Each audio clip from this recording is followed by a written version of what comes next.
Salam hangat sahabat Ciremai. Kembali lagi di Ciremai Podcast. Bersama saya Cica. Kali ini kita akan membahas mengenai IGD.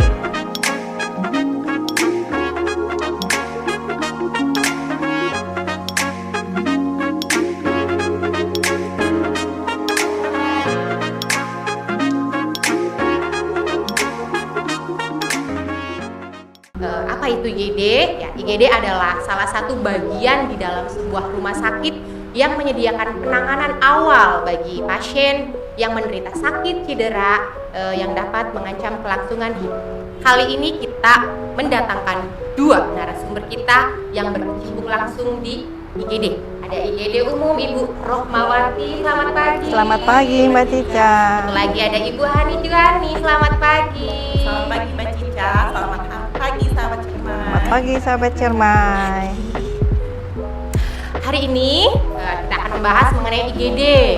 Banyak banget nih masyarakat yang IGD itu apa sih? Akan bertanya langsung kepada narasumber kita, Ibu Rohmawati atau Ibu Ani Juhani, boleh? Apa itu IGD? IGD itu kan instalasi gawat darurat ya Mbak Cica. Dulu emang kebanyakan yang memanggil UGD, unit gawat darurat, tapi sekarang sudah menjadi instalasi gawat darurat. Nah, di sini ruang lingkupnya untuk IGD itu lebih luas, bangunannya lebih besar karena di dalamnya itu sudah mencakup ada lab IGD, farmasi IGD, juga rongsen IGD. Nah, juga untuk yang berdinasnya juga lumayan cukup banyak. Nah, di situ ya makanya sekarang disebut instalasi gawat darurat, bukan lagi unit gawat darurat. Seperti yang kita tahu ya para sahabat, di IGD Rumah Sakit Ciremai itu terbagi menjadi dua. Ada IGD umum sama IGD maternal. Boleh dijelaskan apa perbedaan IGD umum dan IGD maternal?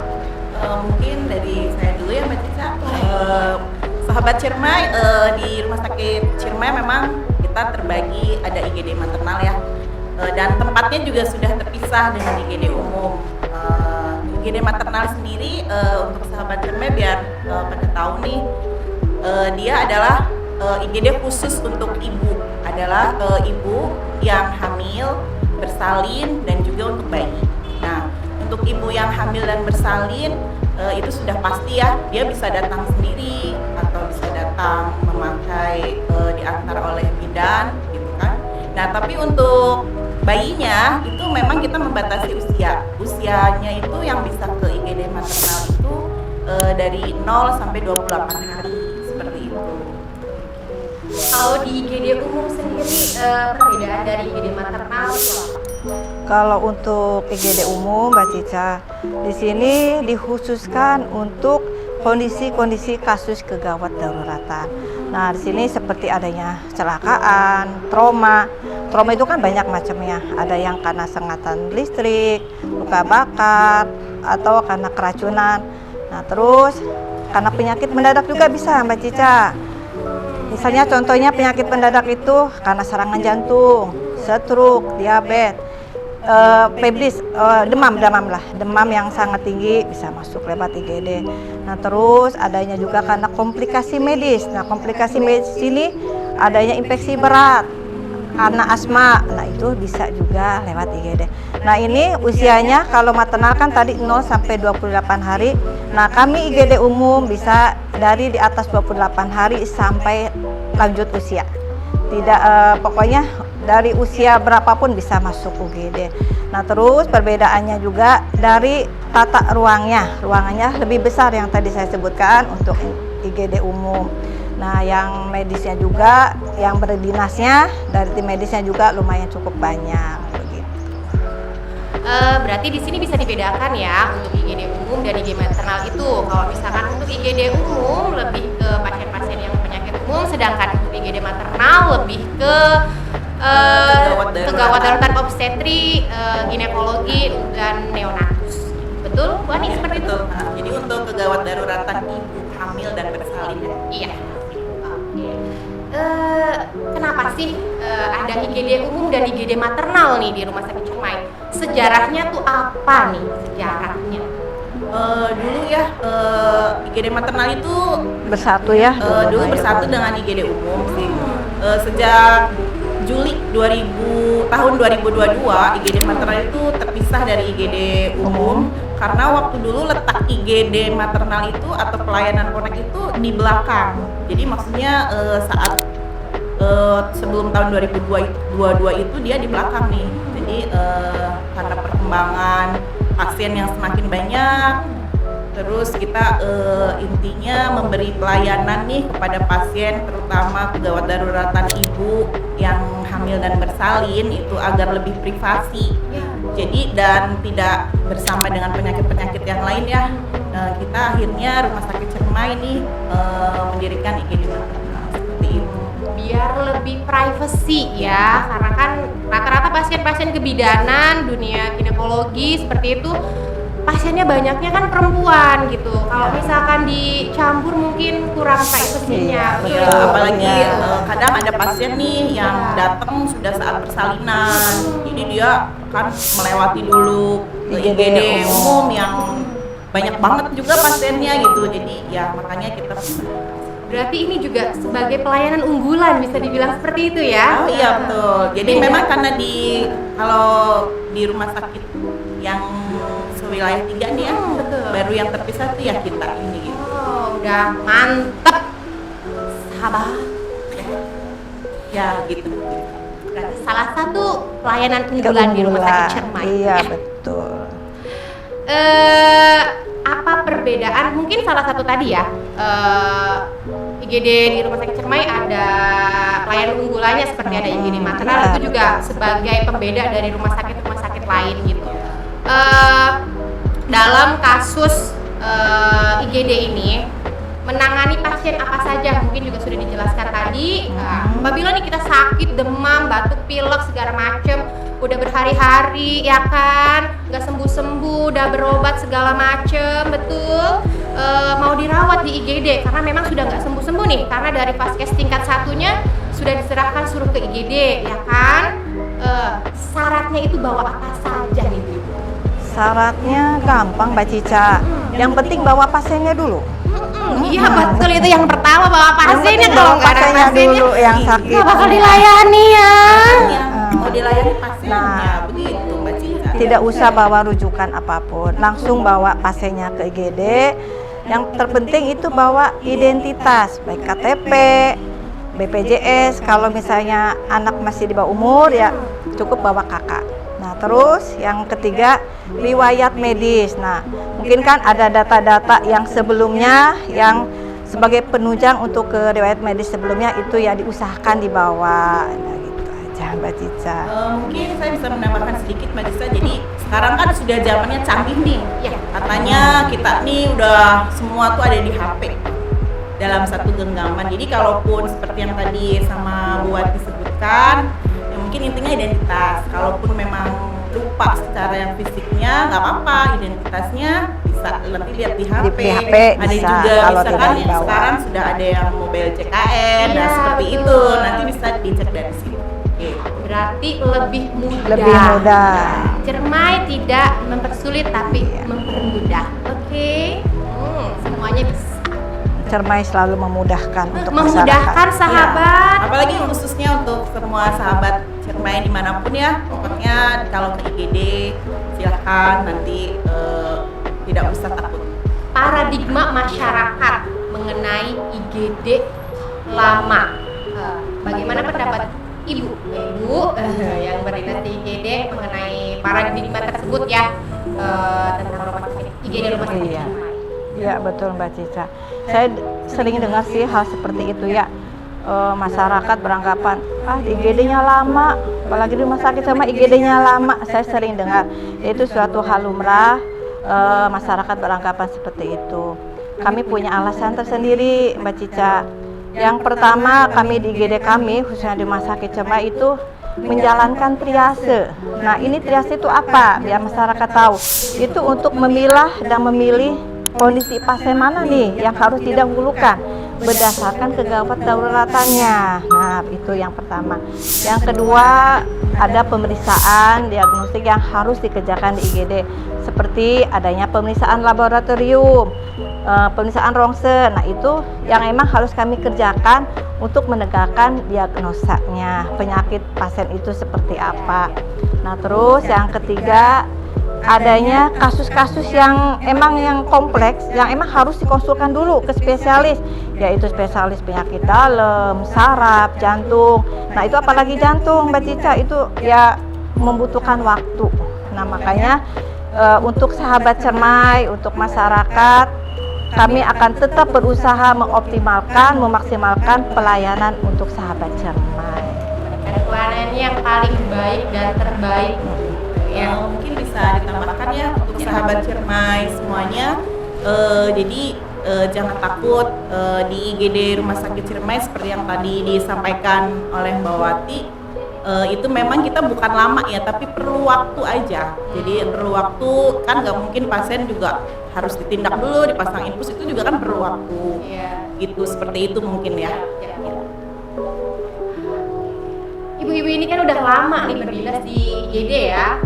Pasti ada pengalaman-pengalaman yang menarik, lucu ya kan mengenai pasien-pasiennya. Soalnya kan pasiennya nggak satu kan, pasti kalau di IGD itu banyak banget, betul?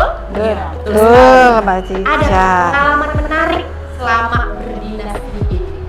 Pengalamannya, ya saya sendiri lumayan sih cukup lama ya, cukup lama. Mau dihitung per hari atau hitungan tahun? Banyak banget, Bu. Gak usah disebutin ya. Ya, salah satunya aja lah. Untuk pengalaman mungkin ada yang unik, ada menyenangkan, juga ada yang sebagai tantangan kita ini. Nah, tantangan terbesar kami saat IGD itu pengalamannya saat pasien datang banyak itu ya, Prodit. Nah, terus ada terjadi kecelakaan. Nah, itu sudah menjadi tantangan terbesar bagi kami nih, tim IGD. Nah, di situ kita harus benar-benar bisa mengambil keputusan dengan cepat dan juga harus punya skill, keterampilan yang cukup tinggi. Nah, di situ. Nah, terus kedua, pengalaman yang unik, terus memuaskan bagi kita saat menemukan kasus yang aneh gitu ya. Nah, kita mengerjakan dan akhirnya mendapatkan hasil yang positif. Nah, itu sangat memuaskan juga bagi kita. Nah, pengalaman yang menyenangkannya juga ada. Nah, di IGD adanya kekeluargaan antar teman di IGD, bisa saling tukar pikiran, tukar pendapat saat menangani kasus, juga saat ya hal-hal lainnya lah. Ya, karena IGD bagi saya pribadi sudah menjadi keluarga kedua bagi saya. Nah, terus boleh tambah satu lagi, Mbak Cica? Nah, yang paling saya rasakan itu apa ya? Pengalaman emosionalnya. Nah, itu pengalaman emosional itu kan kita menemukan keluarga pasien, sifat dan karakteristiknya berbeda-beda. Nah, kita harus benar-benar bisa menjaga emosional kita, jangan terpancing saat keluarga pasien lagi emosi, kita jangan terpancing. Seperti itu, Mbak Cica. Berarti nggak hanya pasiennya saja ya? Iya, wajib ke keluarganya juga. Itu suatu ya keharusan bagi kita memahami kondisi keluarga yang sedang mendampingi pasien yang lagi kritis atau gimana gitu ya. Ya, mungkin sahabat Cermai semuanya ya, kita yang berdinas di IGD itu memang benar-benar harus mempunyai skill ya, terutama karena itu kan penanganan yang harus segera, karena itu kan kegawat daruratan ya, apalagi di kita nih di IGD maternal, misalkan ada yang pasien datang tahu-tahu langsung bersalin, itu nggak satu atau dua ya, kita harus memang skill kita harus bisa cepat gitu menangani itu seperti yang tadi disebutkan juga memang walaupun dengan banyaknya kayak keluarga pasien, apalagi yang pengen cepet ditangani, tetap kita tidak lupa ya untuk semuanya, untuk teman-teman kita yang bidan, perawat dan dokternya itu di rumah sakit kita di IGD, mereka selalu ramah, tetap kita dengan senyum melakukan tindakannya seperti itu. Ada nggak yang lucu gitu, yang banyak sekali kalau yang lucu-lucu banyak gitu. ya, nggak bisa Iya. disebutkan saking banyaknya. Sangat banyak. Oke. Apalagi kalau dengan jam kita berdinas di IGD ya, nggak hanya 1 hari, kita sudah lama, alhamdulillah kita sudah lama dan banyak sekali yang unik-unik itu. Dari mulai keluarga pasien dan pasiennya juga banyak sekali. Jadi kita tetap mengedepankan Pelayanan, Iya, betul. walaupun hiruk pikuk tetap tidak lupa senyum, Salam sapa dan ikhlas. Sabar dan ikhlas. ASI. 4SI ya gitu ya. Ya, pencapaian yang sudah didapat dari IGD ada apa aja nih? Oh, kebetulan kemarin nih tahun 2023 kami IGD maternal ya. Waktu itu pernah ditunjuk nih dari sebagai mengikuti penyelenggaraan nih pelayanan publik. Nah, kita ini Rumah Sakit Ciremai itu salah satunya adalah dari mewakili TNI AD ya. Nah, itu alhamdulillah tuh tahun 2023 itu kita mendapat peringkat nih, predikat pelayanan yang paripurna di unit jasa pelayanan kesehatan ya. Oh, tepuk tangan itu. dulu dong. Ya, gitu. Jadi sahabat Ciremai biar tahu ya, kemarin alhamdulillah pencapaian kita sudah sampai pelayanannya seperti itu. Berarti yang tadi sudah disebutkan ya, seperti pelayanan unggulan itu salah satunya. Iya betul. Jadi ya seperti layanan unggulan karena memang kita sudah terpisah dan kita memberikan pelayanan kepada pasien itu dengan paripurna seperti itu. Ini pertanyaan terakhir nih sahabat. Ya, kesan-kesannya selama menjadi garda terdepan. Waduh, banyak Aduh, sekali ya kesannya berapa tahun ya? Mungkin banyak kali ya kesan-kesannya. Ya, bagi saya pribadi, sejak saya melangkah ada di IGD, terbentuklah jiwa mental saya yang kuat, yang tangguh. Terus jadi rasa percaya diri, rasa tanggung jawab saya lebih besar, itu Mbak Ica. Nah terus untuk teman-teman di IGD juga terbentuklah jadi adanya koordinasi tim yang solid. Nah seperti itu Mbak Cica. Nah terus adanya ya seperti yang tadi sebutkan juga, adanya kebersamaan, kekeluargaan di IGD itu yang kesan yang tidak terlupakan. Nah terus kepuasan profesional juga kita terdapat di situ. Kesan yang paling ini kepuasan profesional, di mana bisa menangani kasus dan bisa menyelamatkan nyawa. Itu menjadi suatu kepuasan yang kepuasan yang tidak ada nilainya seperti itu. Nah terus tapi apa ya Mbak Cica? Bagi saya tidak cukup sampai di sini saya belajar di IGD, tapi saya ingin terus belajar dan belajar lagi dengan adanya perkembangan baru dengan tentang medis, kegawat daruratan ya, untuk mengasah dan memperluas pengetahuan dan keterampilan saya pribadi, dan mudah-mudahan juga untuk teman-teman IGD semuanya seperti itu. Ini ada yang bisa ditambahkan? Mungkin kesannya ya sebagai garda terdepan ya, seperti tadi saya pernah nih Mbak Cica kita di maternal nih kan ada pasien tuh ya, ada pasien datang yang teriak-teriak suaminya tuh katanya, bu pasien saya mau melahirkan gitu kan. Ya udah kita langsung tuh keluar gitu, ternyata si pasien itu dia naik beca Mbak Cica tuh iya sudah mau lahiran itu di situ di beca gitu kan. Jadi kita dengan satnya nih kita harus cepat. Jadi ya garda terdepan tuh memang harus semuanya harus cepat, semuanya serba siap. Karena pasien tuh datang tuh kadang ya tidak maksudnya tidak semua harus pakai mobil atau diantar ambulan atau apa yang namanya juga IGD kita kegawat daruratan. Jadi siapapun pasien dengan kondisi apapun gitu ya datang ke situ gitu. Awal banget Iya, ya. betul sekali. Siap. Pesan untuk sahabat Ciremai, jangan ragu dengan Rumah Sakit Ciremai. Tetap datanglah ke IGD. Kami terbuka untuk siapapun, tidak pandang status, tidak pandang pandang bulu gitu ya. Ya, pokoknya sih siapapun Pokoknya kalau siapapun memang bisa masuk ke IGD memang kami merasa, Rumah Sakit Ciremai. ya memang merasa ya membutuhkan pelayanan nih, bingung gitu. Ya silahkan saja datang, nanti kita periksakan, ada dokter di situ nanti akan memeriksanya. Insya Allah sahabat Ciremai jangan takut ya, di IGD kami yang tadi bilangnya lama itu bukan lama sih sebenarnya ya.